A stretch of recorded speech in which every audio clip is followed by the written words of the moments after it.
Now let's go to Netflix bosses being a little bit unhappy about the lack of personal footage that's included in a new documentary produced by Harry and Meghan called Polo. They've done a documentary on Polo. That's going to be fascinating. This is part of the Sussex's massive deal with Netflix, reportedly worth over $150 million. The five-part documentary series about Harry's passion for polo is hardly has any personal information or footage, and Netflix are regretting signing this deal, it seems, Kinsey. Well, I would have thought they would be regretting it after that first documentary, which had plenty of personal footage, but it was so mind-numbingly boring.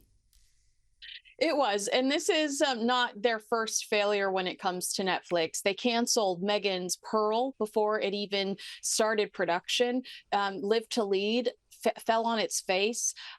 Prince Harry's Archwell documentary, or I'm sorry, Invictus documentary, Heart of Invictus, completely bombed.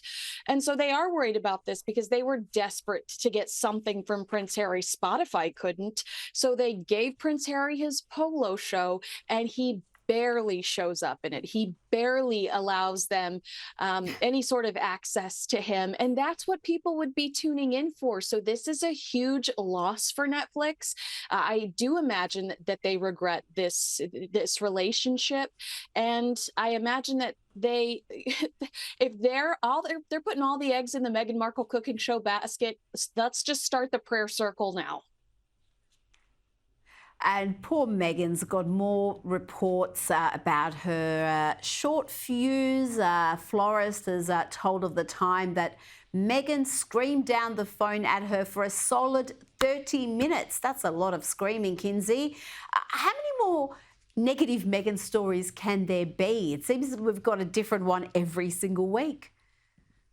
Well, look, I will name my firstborn after Trevor Ingleson, Meghan Markle's first ex-husband, if he'll come out and tell us all his bad stories. Remember, she ghosted him. That's how he found out that they were getting a divorce. She threw her rings in a FedEx box and shipped them off to him back in California. You know, and her best friend, that she no longer talks to her best friend because of that. So there are plenty of more stories out there. They're more personal, they're more damaging. The clock is ticking. Now, just on Harry, he is hoping to have a bit of a reinvention, become a statesman type figure. But that effort to reinvent himself is apparently being impacted by dramas surrounding his wife. What can you tell me about this story? Absolutely. I mean, just around the stories we've just discussed. Prince Harry in New York with the Clintons, hanging out with the Clintons, giving speeches on online safety for children. He wants to be a thought leader. He wants to be respected in this space. But are you and I having that conversation? Absolutely not. We're talking about demon Meghan Markle, dictator in heels, psycho outbursts. And that is what we're talking about today, instead of talking about Prince Harry having a semi-successful trip to New York.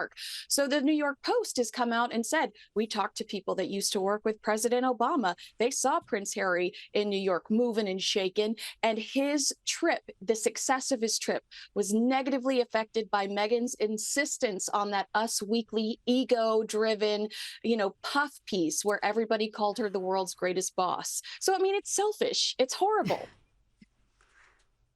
It is selfish. And before you go, talk a little bit about Beyonce. She had her venture into country and Western music, but she won 0 People's Choice Country Awards. Tell me about that. What has been the reaction to that? I think Queen Bee just expects to pick up awards. Was this a surprise?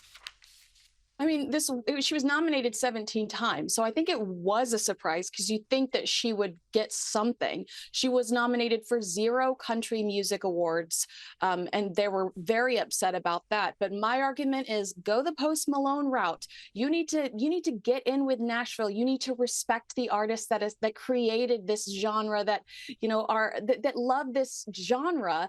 And this was a revenge album. She just kind of went and did her own thing. And I think that that's why she's not getting the reception she really wanted.